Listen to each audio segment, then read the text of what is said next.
बिस्मिल्लाहिर्रहमानिर्रहीम। Welcome back to my YouTube channel maths and physics academy.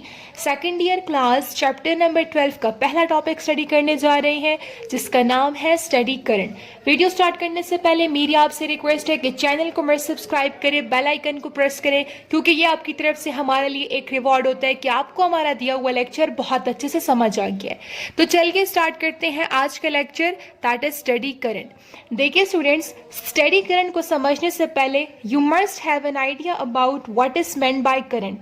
उसके बाद ही आप समझ सकेंगे कि स्टेडी करंट क्या होता है, क्योंकि steady current is a type of current. So first of all we are going to discuss that what is meant by current. आपको पता है कि एक एटम के अंदर जो है प्रोटॉन्स होते हैं जिसके ऊपर पॉजिटिव चार्ज होता है, और इलेक्ट्रॉन्स होते हैं जिसके ऊपर नेगेटिव चार्ज होता है। अब एक एटम के अंदर ये number of protons and number of electrons की जो तादाद है वो क्या होती है, इक्वल होती है। ठीक है, अब ये जो आपके पास प्रोटॉन्स जिसके ऊपर पॉजिटिव चार्ज है और इलेक्ट्रॉन्स जिसके ऊपर नेगेटिव चार्ज है, ये आपके पास क्या है, दीज आर कॉल्ड चार्जेस। ठीक है, ये आपके पास पॉजिटिव चार्ज है और ये आपके पास नेगेटिव चार्ज है। प्रोटॉन के ऊपर पॉजिटिव चार्ज होता है और इलेक्ट्रॉन के ऊपर नेगेटिव चार्ज होता है। अब अगर यही चार्जेस आपके पास फ्लो करें, फ्लो मीन्स कि अगर यही चार्जेस आपके पास मोशन में हो, तो तब हम क्या कहेंगे कि यहाँ पे आपके पास क्या मौजूद है, करंट मौजूद है।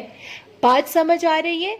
आपके पास क्या है, चार्जेस हैं, और यही चार्जेस अगर आपके पास फ्लो करें, यानी कि टाइम के साथ साथ ये चार्जेस मोशन कर रही हैं, तो वहाँ आपके पास क्या चीज़ आ जाएगी, करंट आ जाएगा। तो आपके पास करंट क्या हो गया, करंट सिंपली आपके पास हो गया rate of flow of charges, जिसको हम Q से रिप्रेजेंट करते हैं।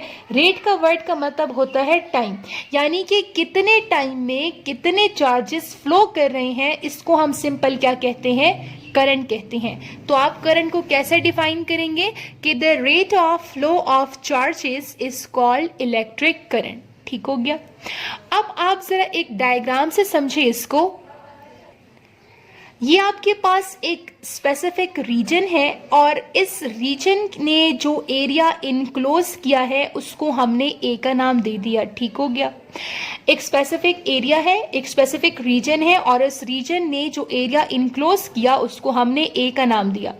अब हम अलाउ करते हैं कि ग्रुप ऑफ चार्जेस, यहाँ पे ये ज़्यादा भी हो सकते हैं, हमने अलाउ किया कि ग्रुप ऑफ चार्जेस जो हैं वो इस एरिया से पास होकर जाए। ठीक है, तो जैसे ही ये ग्रुप ऑफ चार्जेस टाइम के साथ साथ इस स्पेसिफिक एरिया से पास होकर जाएंगे, तो वहां पे फिर आपके पास क्या आ जाएगा, करंट आ जाएगा।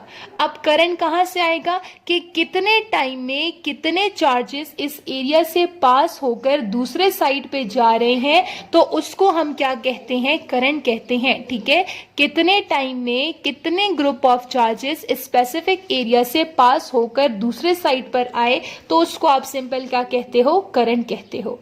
यहां से क्लियर हो गया। अब करंट का जो आपके पास मैथमेटिकल फॉर्म है, करंट को हम आई से रिप्रेजेंट करते हैं। ठीक है, और करंट का मैथमेटिकल फॉर्म होता है Q divided by T, where Q is the charge and T is the time. ठीक है, अब ये देखो बेटा, कितने टाइम में कितने चार्जेस फ्लो कर रहे हैं, इसको हम क्या कहते हैं, करंट कहते हैं। तो current is equals to Q divided by T। तो अगर आप नोट से इसको समझें, तो आपके पास mathematically I is equals to Q divided by T। Unit की अगर हम बात करें, तो आपको पता है कि चार्ज का यूनिट आपके पास क्या होता है, कूलम, जिसको हम C से रिप्रेजेंट करते हैं। टाइम का यूनिट क्या होता है, सेकंड। तो आपके पास करंट का यूनिट क्या बना, कूलम पर सेकंड। ये तो वो यूनिट है जो हम इसके मैथमेटिकल फॉर्म से निकाल रहे हैं, और एक इसका स्टैंडर्ड यूनिट है जो कि है एम्पेयर। ठीक है, या तो आप एम्पेयर भी कह सकते हो जिसको हम ए से रिप्रेजेंट करते हैं, या तो आप कूलम पर सेकंड भी कह सकते हैं जो कि आपके पास करंट का यूनिट है। अगर कूलम पर सेकंड और एम्पेयर दोनों ही करंट के यूनिट हैं तो इसका मतलब है कि एम्पेयर बराबर है कूलम पर सेकंड के, क्योंकि ये दोनों के दोनों ही आपके पास करंट के यूनिट है। जैसा कि फोर्स का जो स्टैंडर्ड यूनिट है वो क्या है, न्यूटन, वैसे ही करंट का जो स्टैंडर्ड यूनिट है वो आपके पास क्या है, एम्पेयर है। और ये जो यूनिट आपके पास आता है ये इसके मैथमेटिकल फॉर्म से डिराइव होके निकलता है। So the unit of electric current is ampere and ampere is given by coulomb per second. Current आपके पास स्केलर क्वांटिटी है जिसका मतलब है it needs only magnitude for its complete description, इसको डायरेक्शन की जरूरत नहीं होती। करंट का कॉन्सेप्ट क्लियर हो गया। अब करंट की टाइप में से आपके पास एक टाइप आती है जिसका नाम है स्टेडी करंट, ठीक है। स्टेडी का वर्ड आपने पहले सुना होगा, ये बहुत ही कोई कॉमन वर्ड है। स्टेडी का सिंपल मतलब होता है कांस्टेंट, ठीक है। कांस्टेंट का मतलब क्या हुआ कि वो चीज जो कि टाइम के साथ साथ चेंज ना हो, उसकी वैल्यू में क्या हो, चेंज ना हो, या फिर आप इसको यूनिफॉर्म भी कह सकते हैं, ठीक है। तो स्टडी का मतलब होता है कांस्टेंट या फिर यूनिफॉर्म। अब हम क्या बात कर रहे हैं, हम बात कर रहे हैं स्टेडी करंट की। और करंट आपको क्या होता है, आपको पता चल गया कि करंट जो होता है सिंपल अल्फाज में कि कितने टाइम में कितना चार्ज मोशन कर रहा है, ये क्या है, करंट है। और अगर हम अब स्टेडी करंट की बात कर रहे हैं तो हम क्या कहेंगे कि टाइम के साथ साथ करंट के मैग्नीट्यूड में किसी भी किस्म का चेंज ना आए, ठीक है। टाइम के साथ साथ जो आपके पास मैग्नीट्यूड ऑफ करंट है वो क्या हो, वो कांस्टेंट रहे, वो चेंज ना हो, तो वो वाला जो करंट होगा वो आपके पास क्या कहलाया जाता है, स्टेडी करंट कहलाया जाता है। बात समझ आ रही है। तो आप स्टेडी करंट को कैसे डिफाइन करेंगे कि an electric current whose direction and magnitude remains constant over time, ठीक है, कि ऐसा करंट जिसका डायरेक्शन और जिसका मैग्नीट्यूड टाइम के साथ साथ कांस्टेंट रहे, चेंज ना हो, तो ऐसे करंट को हम क्या कहते हैं, स्टेडी करंट कहते हैं, ठीक है। अच्छा, स्टेडी करंट को आप डायरेक्ट करंट भी कह सकते हैं। Direct current means DC current. DC current कौन सा होता है, जिसका डायरेक्शन क्या हो, एक ही डायरेक्शन हो, यूनिडायरेक्शनल जिसको हम कहते हैं, ठीक है। तो स्टेडी करंट में भी आपने देखा कि करंट के मैग्नीट्यूड में और डायरेक्शन में टाइम के साथ साथ कोई चेंज नहीं आ रहा। तो डीसी में भी तो यही होता है ना कि डायरेक्शन एक ही होती है करंट की, तो इसलिए स्टेडी करंट को हम लोग डीसी करंट भी कहते हैं, ये इसका सेकंड नेम है। In case of steady current अगर आप ग्राफ प्लॉट करें करंट वर्सेस टाइम का, तो आपको एक स्ट्रेट लाइन मिलेगी। ये स्ट्रेट लाइन आपको क्या बताती है कि आपका जो करंट है दैट इज यूनिफॉर्म, यानी कि टाइम के साथ साथ आपकी जो करंट की वैल्यू है वो कांस्टेंट है, उसमें किसी भी किस्म का चेंज नहीं आ रहा। इस टॉपिक में जो सबसे इंपॉर्टेंट चीज आपके पास आती है वो है आपके पास डायरेक्शन ऑफ करंट। इसको आप समझें, ठीक है। पहला पॉइंट अगर आप देखें, कुछ मेन पॉइंट्स हमने लिखे हैं कि electric charges in motion constitute an electric current. बिल्कुल स्टार्ट में हमने पढ़ा कि जब भी हमारे पास चार्जेस जो हैं वो फ्लो कर रहे हो, यानी कि मोशन में हो, तो वहां आपके पास क्या चीज होगी, करंट होगी। वही बात यहां हो रही है कि electric charges in motion constitute an electric current. अब जो करंट की एक्चुअल डायरेक्शन होती है वो होती है from negative terminal to the positive terminal. आप जरा इस डायग्राम को देखें, इस वाले को, ठीक है, इसको जूम कर देते हैं। ये आपके पास एक कंडक्टर है, ठीक है, और इस कंडक्टर के मेटालिक कंडक्टर है, तो अगर मेटालिक कंडक्टर है तो इसके अंदर क्या मौजूद होंगे, फ्री इलेक्ट्रॉन्स मौजूद होंगे। ये जो ग्रीन डॉट्स आपको नजर आ रहे हैं, ये ग्रीन डॉट आपको फ्री इलेक्ट्रॉन्स दिखा रहे हैं, ठीक है। अब इस कंडक्टर को हमने वोल्टेज यानी V के साथ वोल्टेज सप्लाई हमने प्रोवाइड कर दिया, जो वोल्टेज है उसको हमने V का नाम दे दिया। ये आपके पास पॉजिटिव पोटेंशियल है, ये आपके पास नेगेटिव पोटेंशियल है।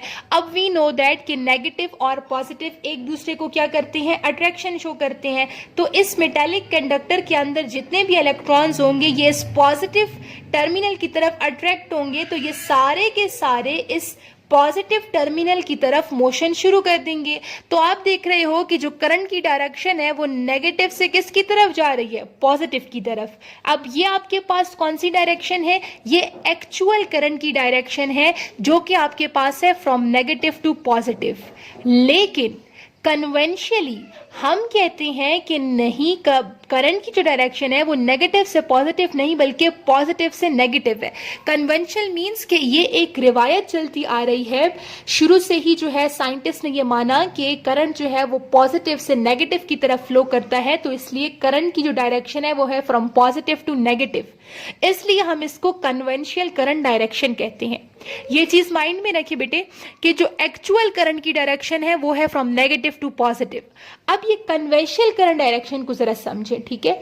लेट्स से ये आपके पास एक मेटालिक कंडक्टर है, एक मेटालिक वायर है, और इस वायर के अंदर जो है एटम्स भी मौजूद हैं और इलेक्ट्रॉन्स भी मौजूद है, ठीक है। तो इलेक्ट्रॉन्स जब एटम से निकल जाते हैं तो पीछे आपके पास पॉजिटिव चार्ज रह जाता है ना। तो ये जो ग्रीन डॉट्स हैं ये आपको इलेक्ट्रॉन्स शो करके दे रहे हैं, और ये जो पॉजिटिव जो ब्लैक डॉट्स है ये आपको प्रोटॉन्स यानी जो पॉजिटिव आयंस है वो शो करके दे रहे हैं, ठीक है। अब हम क्या करते हैं कि लेट्स से हमने इस मेटालिक वायर को 2 इक्वल पीसेस में डिवाइड कर दिया। इक्वल पीसेस से में डिवाइड करने का मतलब ये है कि जितने यहाँ चार्जेस है उतने यहाँ चार्जेस है, ठीक है।